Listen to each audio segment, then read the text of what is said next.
Gopalganj online স্কুলের পক্ষ থেকে সবাইকে স্বাগত জানাই। আমি স্বপ্না ভট্টাচার্য, সহকারী শিক্ষক, 27 নম্বর কাশিয়ানী মডেল সরকারি প্রাথমিক বিদ্যালয়, কাশিয়ানী, গোপালগঞ্জ। সুপ্রিয় শিক্ষার্থী বন্ধুরা, কেমন আছো তোমরা সবাই?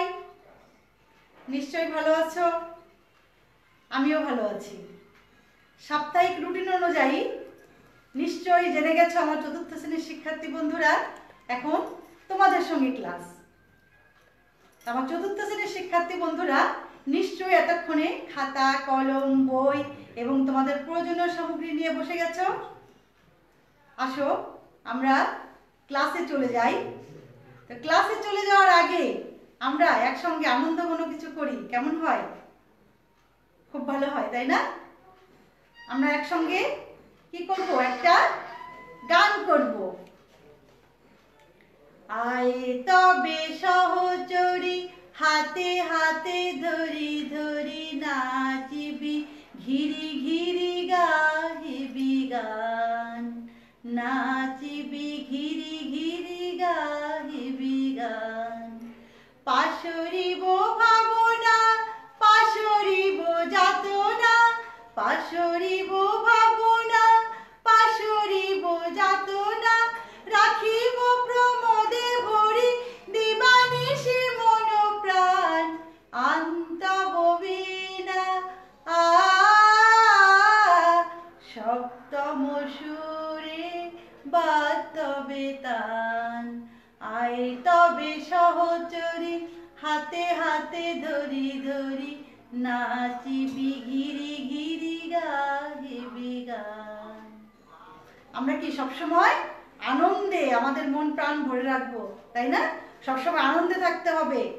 জানো তো, অনেক রকম রোগ ব্যাধি আমাদের আনন্দে, মন আনন্দে থাকলে কি অনেক রকম রোগও আমাদের স্পর্শ করতে পারবে না। আমরা সবসময় আমাদেরকে আনন্দে রাখবো। তা আসো বন্ধুরা, আমরা ক্লাসে চলে যাই। তোমরা জানো ইতিমধ্যে তোমাদের কিন্তু একটা সংক্ষিপ্ত সিলেবাস দিয়েছে। পেয়েছো তোমরা সবাই? নিশ্চয়ই পেয়েছো। পঞ্চম শ্রেণী, পঞ্চম অধ্যায়, সপ্তম অধ্যায়, অষ্টম অধ্যায়, এভাবে মাত্র কয়েকটি অধ্যায় এবং তার আবার নির্ধারিত কয়েকটি পেজ দিয়েছে, তাই না? কয়েকটি অধ্যায় থেকে নির্ধারিত কয়েকটি পেজ দিয়েছে, তাই না? তো এখন এই অধ্যায়গুলো আমরা, এই পেজগুলো আমরা সুন্দরভাবে সমস্যার সমাধান করব। অল্প কদিন লাগবে, কয়েকটি ক্লাস লাগবে আমাদের এই সমস্যাগুলি সমাধান করতে। আর ইতিপূর্বে তোমাদের ক্লাস তো হয়েছে, তোমরা বই অলরেডি শেষ করে ফেলেছো, তাই না? আর আমরা নতুন করে যতটুকু সমস্যা আছে এই সমস্যাগুলো আমরা একটু বারবার বারবার দেখব, ঠিক আছে? তা আসো আমরা আজকে যোগ, বিয়োগ, গুণ ও ভাগ সংক্রান্ত সমস্যা, আমাদের যেটা পঞ্চম অধ্যায়ে এবং সিলেবাসের প্রথমে আমাদের যেটা দেওয়া আছে, এটা থেকে আমরা দুটো পৃষ্ঠা, এই অধ্যায়ে কিন্তু আমাদের সিলেবাসে দুটো পৃষ্ঠা আছে। আমরা দেখি যোগ, বিয়োগ, গুণ ও ভাগ সংক্রান্ত সমস্যা। যোগ, বিয়োগ, গুণ ও ভাগ সংক্রান্ত সমস্যা আজকে আমরা আলোচনা করব এবং এখান থেকে আমাদের দুটো পৃষ্ঠা আছে। এই দুটো পৃষ্ঠায় আমাদের যে সমস্ত সমস্যা আছে এই সমস্যাগুলো নিয়ে আমরা একটু পুনরালোচনা করব, ঠিক আছে? আসো আমরা ইতিমধ্যেই কিন্তু আমরা জানি যোগ, বিয়োগ, গুণ এবং ভাগের যে সমস্যাগুলো ছিল আমরা সব সম্পূর্ণ করেছি না? সবাই করেছি। এখন যোগ, যোগ কেন করতে হয়? সমষ্টি, যোগ অর্থ সমষ্টি। তুমি বাজার থেকে 5 কেজি চাল, 3 কেজি ডাল, 2 কেজি সবজি কিনলে, তুমি মোট কত কেজি জিনিস কিনলে? তোমরা প্রথম শ্রেণী থেকে জাতীয় সমস্যা সমাধান করছো। এখানে মোট জিনিসটা সমষ্টি করতে হবে, যোগ করতে হবে। আর বিয়োগ, তুমি 500 টাকা নিয়ে বাজারে গেলে, 300 টাকার জিনিস কিনলে, কত টাকা ফেরত থাকবে বা তোমার কাছে আর কত টাকা থাকবে? সেক্ষেত্রে কি হবে? বাদ দেওয়া, বিয়োগ, কমে যাওয়া। আর গুণ, যোগের সংক্ষিপ্ত রূপ হচ্ছে গুণ। একটি বইয়ের দাম 5 টাকা, 20টি বইয়ের দাম কত? এক্ষেত্রে হচ্ছে গুণ। আর ভাগ কি? বিয়োগের সংক্ষিপ্ত রূপ হচ্ছে ভাগ। বারবার বারবার বিয়োগ না করে আমরা সংক্ষিপ্তভাবে ভাগ করি। তুমি 5টি চকলেট 40 জনের মধ্যে সমান ভাগে ভাগ করে দিলে, প্রত্যেকে কতটি করে চকলেট পাবে। এক্ষেত্রে আমার কি করতে হবে? ভাগ। এই জাতীয় কিছু সমস্যা, এই যোগ বিয়োগ গুণ এবং ভাগ সংক্রান্ত আমরা কিছু সমস্যা নিয়ে আলোচনা করব। আমরা প্রথমে একটি সমস্যা দেখি। তোমরা দেখো, অম্লান 500 টাকা নিয়ে বাজারে গেল। অম্লান 500 টাকা নিয়ে বাজারে গেল।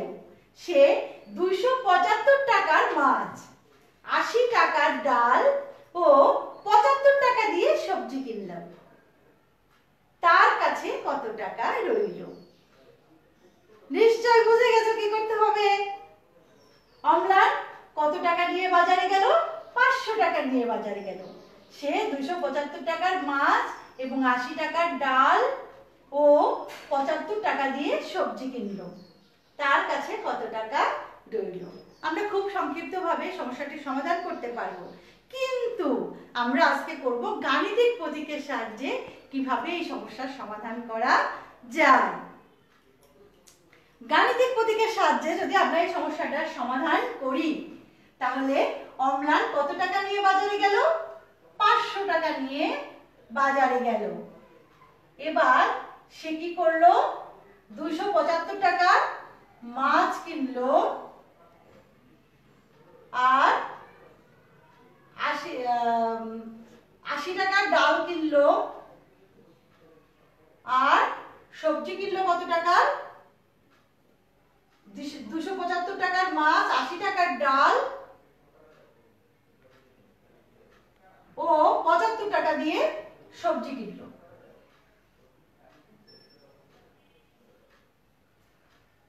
এটা কি ঠিক আছে? এই যে আমি ব্র্যাকেটটা দিলাম, বন্ধনী, একে কি চিহ্ন বলে? বন্ধনী চিহ্ন। এই বন্ধনী চিহ্নটা ঠিক নেই, এখানে হবে বন্ধনী চিহ্নটা। কেন আমি বন্ধনী চিহ্ন দিলাম? এবার কথা হচ্ছে, কেন আমি এই বন্ধনী চিহ্নটা দিলাম? বন্ধনী তোমরা এর আগেও জেনেছো, এটাকে বলে কি? প্রথম বন্ধনী। একে কি বলে? এপাশে এভাবে দাগ দিয়ে এপাশে দাগ দেওয়া, এটাকে বলে প্রথম বন্ধনী। প্রথম বন্ধনী, এটা প্রথম বন্ধনী। এখন এই বন্ধনী চিহ্নটা আমরা কেন দিলাম? আমরা যে জিনিসগুলো কিনলাম, আগে তো আমরা এই জিনিসগুলো কিনলাম, তাই না? এই 275 টাকার মাছ, 80 টাকার ডাল, 75 টাকার সবজি, এগুলো তো আমরা প্রথমে কিনলাম। আমরা কি দোকানদারকে কখন টাকা দিই? আগে আমরা জিনিসগুলো কিনবো, এটা একটা প্রক্রিয়া। আমরা যে যে জিনিসগুলো কিনলাম, এটা আমার কাছ থেকে টাকা দিতে হবে, দোকানদারকে দিয়ে দিতে হবে, তাই তো? এই জিনিসগুলো কেনা একটা প্রক্রিয়া। আর আমি যে দোকানদারকে টাকা দিলাম, দোকানদার আমাকে টাকা ফেরত দিবে, এটা আলাদা একটা প্রক্রিয়া, তাই না? আমি যে জিনিসগুলো কিনলাম, এতে আমার মোট কত টাকা খরচ হলো, এতে আমার মোট কত টাকা খরচ হলো, এইটা আমরা যদি এখানে চিহ্ন না দেই, এই বন্ধনী চিহ্নটা না দিই, তাহলে 500 টাকা থেকে আমার 275 টাকা আগে কি বিয়োগ করতে হবে, তাই না? কিন্তু আমরা এই বন্ধনী চিহ্নটা দিলাম কেন? যে কাজগুলি আমরা একসাথে করলাম প্রথমে, সেই কাজগুলোকে আমরা বন্ধনী দিয়ে আটকে দিলাম। এর মানে হচ্ছে বন্ধনীর কাজটা আগে করতে হয়। যোগ বিয়োগ গুণ ভাগ যাই চিহ্ন থাকুক না কেন, এর মধ্যে যদি বন্ধনী, আমরা জানি আগে ভাগের কাজ করতে হয়, তারপর গুণের কাজ করতে হয়, তারপর যোগ বিয়োগের কাজ করতে হয়। কিন্তু যদি বন্ধনী থাকে, যোগের জায়গায় যদি বন্ধনী থাকে, তাহলে ওই যোগের কাজটা আগে করে নিতে হবে। সুতরাং এখানে আমার যে জিনিসগুলো আমি কিনলাম, এটা আমি বন্ধনীর সাহায্যে আটকে দিলাম। তাহলে আমার কি হলো? এই কাজগুলো আমার একসঙ্গে করা হয়েছে, একে আমি যোগ করে দিব। তাহলে এই কাজটা আমি আগে 500 বিয়োগ করব? অবশ্যই না, ঠিক আছে? তাহলে আমরা কি করব? এখানে এই 500 বিয়োগ রেখে দিব, এর কাজটা আমরা পরে করব। 500 বিয়োগ, এখন বন্ধনীর মধ্যে যে কাজগুলো আমরা আটকে দিলাম, যে এত টাকার প্রথমে আমরা যেটা কিনেছি সেটা যোগ করে নেব। 275 টাকার মাছ, 80 টাকার ডাল আর 75 টাকার সবজি, এই মোট আমার কত টাকা খরচ হলো? তাহলে 5 আর 5 10 এর 0, হাতে 1, 7 আর 1 8, 8 16, 16 আর 7 23 এর 3, হাতে 2 আর 2 4, 430। 5 আর 5 10 এর 0, হাতে 1, 7 আর 1 8, 8 8 16 আর 7 কত? 23 এর 3, হাতে 2 আর 2 4, 430 টাকা আমার খরচ হলো। 430 টাকা খরচ হলো। এবার আমি দোকানদারকে দিলাম 500 টাকার নোট, দোকানদারকে দিলাম 500 টাকা। আমার 430 টাকার জায়গায় আমি দোকানদারকে দিলাম 500 টাকা। এখন দোকানদার তোমাকে কত টাকা ফেরত দেবে? তোমার কাছে যে টাকা ফেরত দেবে দোকানদার, সে টাকাই তো তোমার কাছে থেকে যাবে, তাই না? তাহলে 0, এখানে 3 আছে 10 হবে 7 হলে, হাতে 1, 4 এর 1, 5 এ 5 মিলে গেলে 0, তাহলে 70 টাকা। দোকানদার তোমাকে কত টাকা ফেরত দিবে? 70 টাকা। তাহলে তোমার কাছে কত টাকা থাকবে? আর 70 টাকা থাকবে। কত টাকা থাকবে? 70 টাকা। তাহলে আমরা এই সমস্যাটা, এই ধরনের যে কোনো সমস্যা যদি আমাকে দেওয়া হয়, তাহলে আমরা কি খুব সহজে সমাধান করতে পারবো না? আমরা যে কাজগুলি আগে করব সেটাকে বন্ধনীর সাহায্যে আটকে দেব এবং সেই কাজটা আগে করে নেব, তারপর পরবর্তী কাজটা আমরা পর্যায়ক্রমে করব। এভাবে আমরা যে কোনো সমস্যার সমাধান বই থেকে খুঁজে বের করব। তোমাদের বইয়ের 58 পৃষ্ঠায়, প্রথম তোমাদের এই বইয়ের 58 পৃষ্ঠা এবং 64 পৃষ্ঠা, এই দুটো পৃষ্ঠা এই পরীক্ষার সিলেবাসে আছে এবং এই দুটো পৃষ্ঠায় কিন্তু এই জাতীয় সমস্যা দেওয়া আছে। আমরা খুব সহজে গাণিতিক সমস্যার সমাধান করতে পারবো গাণিতিক প্রক্রিয়ায়। ঠিক আছে? এখন আমরা আর একটি সমস্যা নিয়ে আলোচনা করি। সবাই নিশ্চয় তুলে নিয়েছে এতক্ষণে, সবার তোলা হয়ে গেছে। এখন আমরা পরবর্তী সমস্যা নিয়ে আলোচনা করব এবং তার সমাধান করব। পরবর্তী সমস্যা আমাদের দেখো, পরবর্তী সমস্যা কি আছে?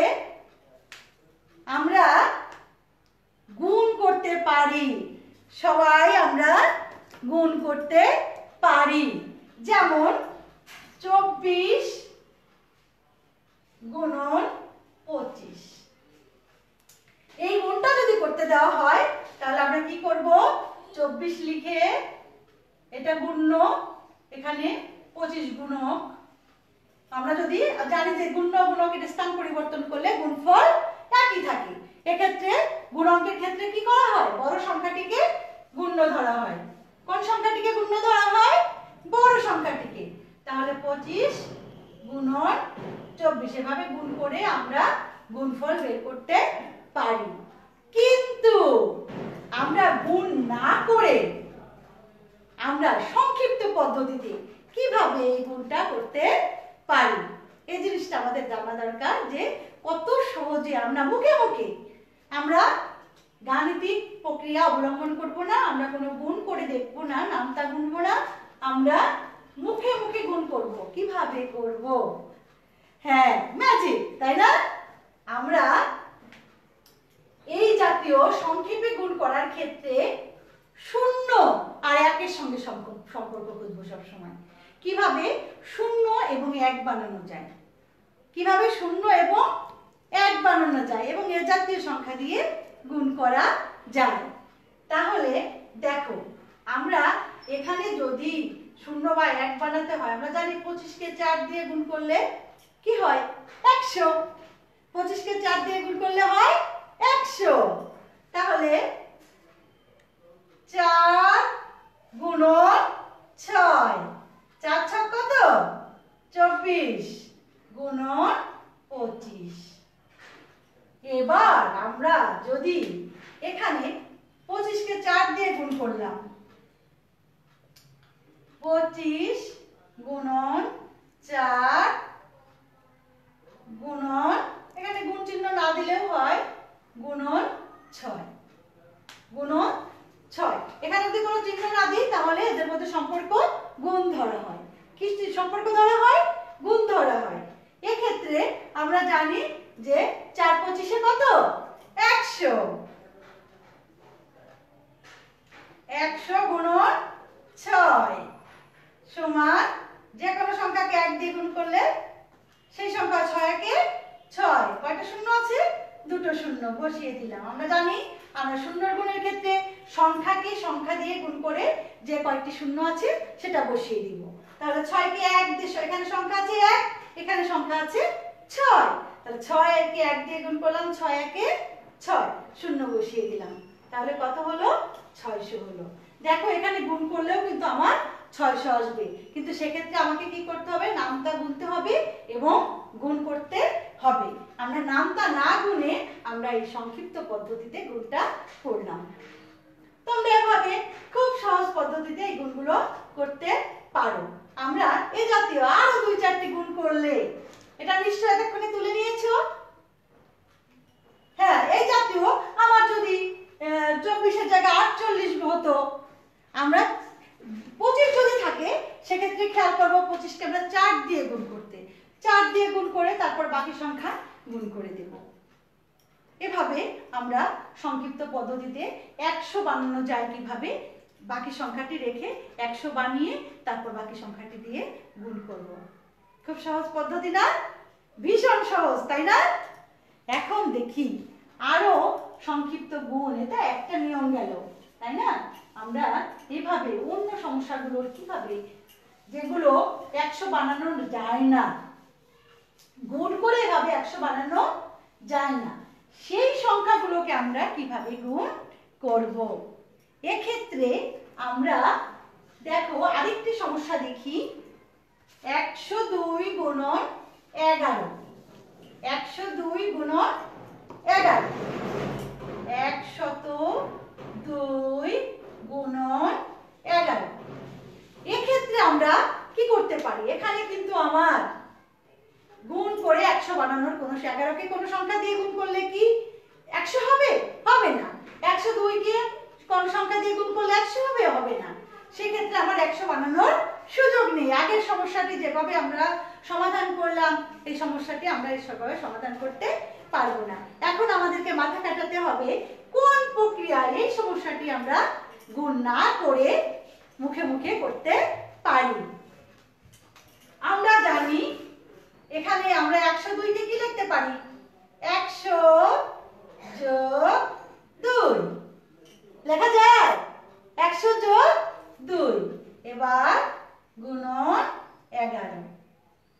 এখন এই ব্র্যাকেট মানে কি, দুটো সংখ্যার সাথেই 11 গুণ আছে, এই সংখ্যার সঙ্গেও 11 গুণ আছে, এই সংখ্যার সঙ্গেও 11 গুণ আছে। তাহলে 100 গুণন 11, মাঝখানে কি চিহ্ন আছে? মাঝখানে যে চিহ্নটা আছে আমরা সেই চিহ্নটা দিয়ে দিলাম। এবার 2 গুণন 11। এবার আমরা কি করব?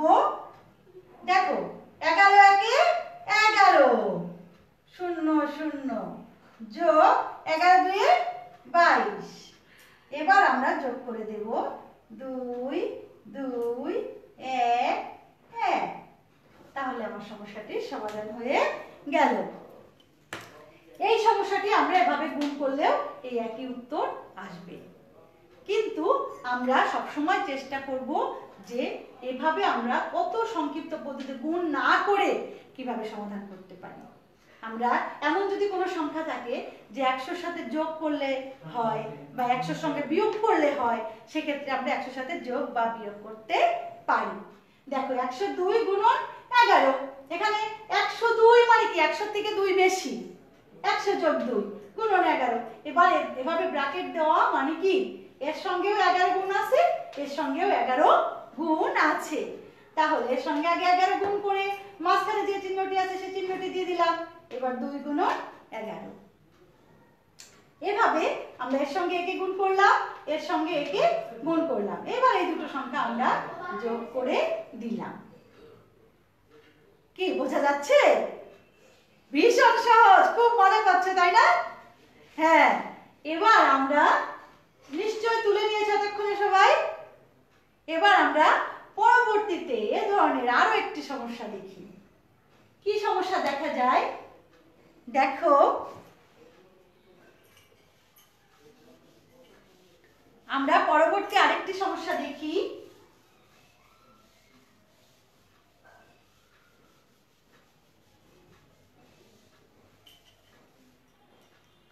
এখানে আমাদের কি সমস্যা আছে? 999 গুণন 9। 999 গুণন 9। দেখো আমরা এই সমস্যাটির সমাধান কিভাবে করতে পারব। এখানে আমরা কত বড় একটা সংখ্যা, এখন কি করতে পারি?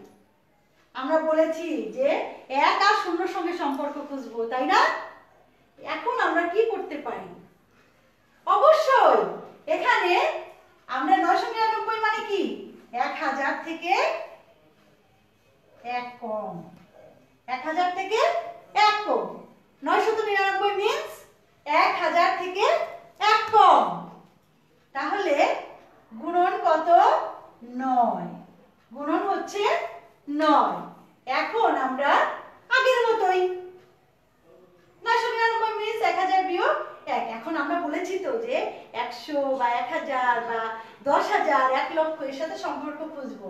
কখনো যোগ করতে হতে পারে, কখনো বিয়োগ করতে হতে পারে, কখনো গুণ করে হতে পারে, কিন্তু আমাদের এতটুকু মাথা খাটিয়ে করতে হবে, তাহলে আমরা খুব সংক্ষিপ্ত পদ্ধতিতে এগুলো করতে পারবো। সরাসরি আমরা গুণ করতে পারি, কিন্তু আমাদের বইয়ে সংক্ষিপ্ত পদ্ধতির গুণটা আছে, আমরা অবশ্যই শিখে নেব, তাই না? তাহলে আমরা এখন কি করব? এখানে 1000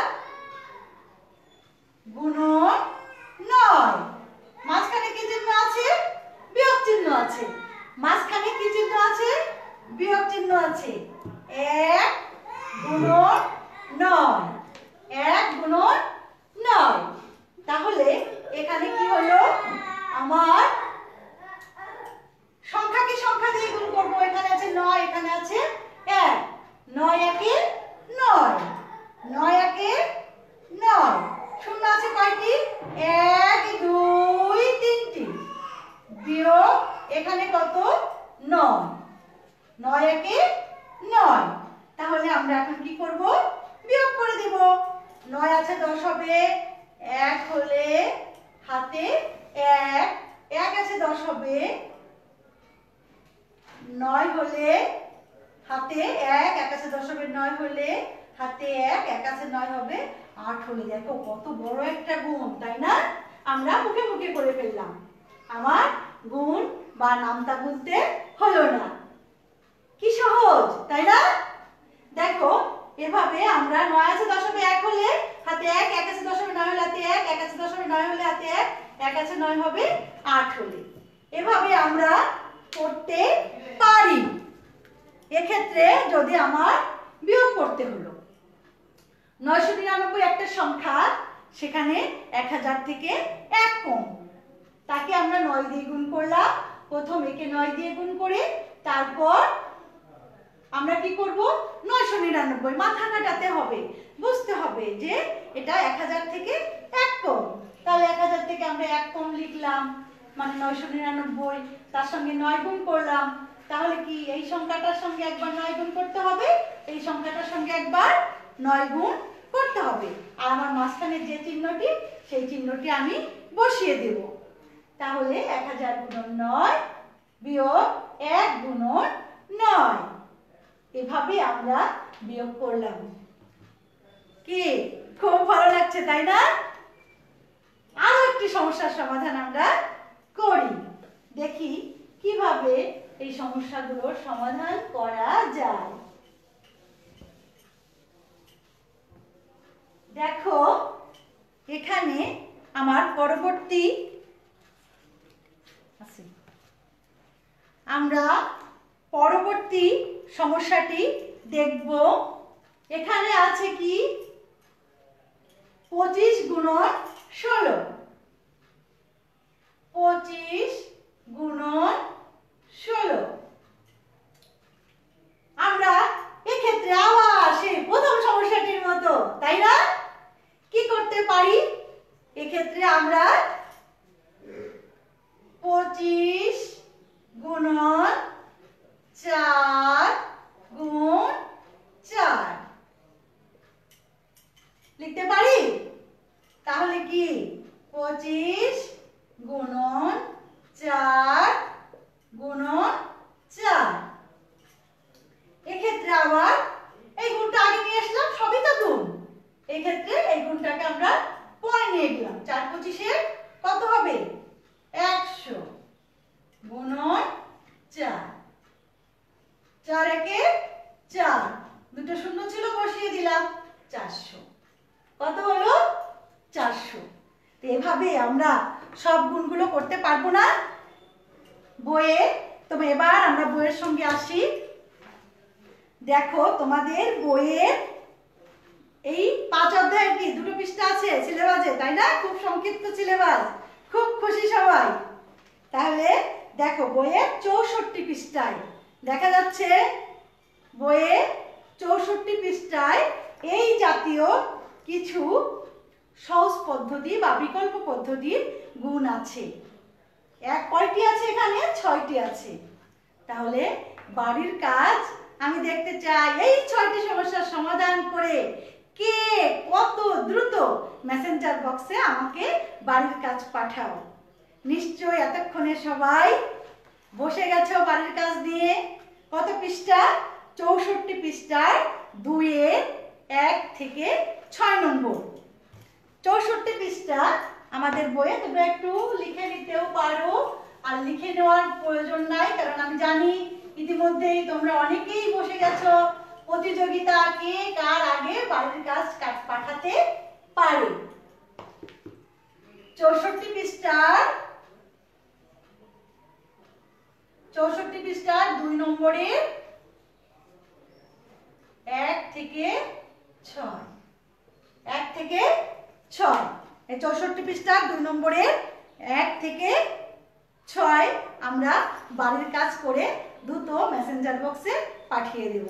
শিক্ষার্থী বন্ধুরা, তোমাদের সিলেবাস কমে গেছে, প্রতিটি অধ্যায়ে সংক্ষিপ্ত কিছু পৃষ্ঠা দিয়ে দিয়েছে। সুতরাং তোমাদেরকে কি খুব দ্রুত বাড়িতে বসে এই সমস্যাগুলোর সমাধান করতে হবে। আর এখন কি শীত পড়ে যাচ্ছে না? ঋতু পরিবর্তনের সময় আমরা খুব সাবধানে থাকবো, তাই না? খুব সাবধানে থাকবো। আমরা আমাদের শরীরের প্রতি বিশেষ যত্ন নেব। ঠান্ডা গরম এই ঋতু পরিবর্তনের সময়টা কিন্তু এমনিতেই খুব খারাপ, আর এখন বর্তমান বিশ্বে তো মহামারী, তাই না? খুব দুর্যোগপূর্ণ অবস্থা। এই অবস্থায় আমরা বলা হয়েছে কি শীতে করোনা প্রাদুর্ভাব আরো বেশি হতে পারে, ভয়ঙ্কর হতে পারে। সুতরাং আমাদেরকে খুব খুব সচেতন হতে হবে, স্বাস্থ্যবিধি মেনে চলতে হবে, এবং আমরা আরো আমাদের প্রতিবেশী যারা আছে তাদেরকে, আমরা তো শিক্ষিত, সুতরাং আমরা আমাদের প্রতিবেশী সবাইকে সচেতন করব। আমরা নিজেরা ভালো থাকবো, আমাদের পরিবারকে ভালো রাখবো, আমার প্রতিবেশীদেরকে ভালো রাখবো। সুপ্রিয় শিক্ষার্থী বন্ধুরা, তোমরা ভালো থেকো, সুন্দর থেকো, সুস্থ থেকো। পরবর্তী সপ্তাহে তোমাদের সঙ্গে আবার দেখা হবে। ধন্যবাদ সবাইকে।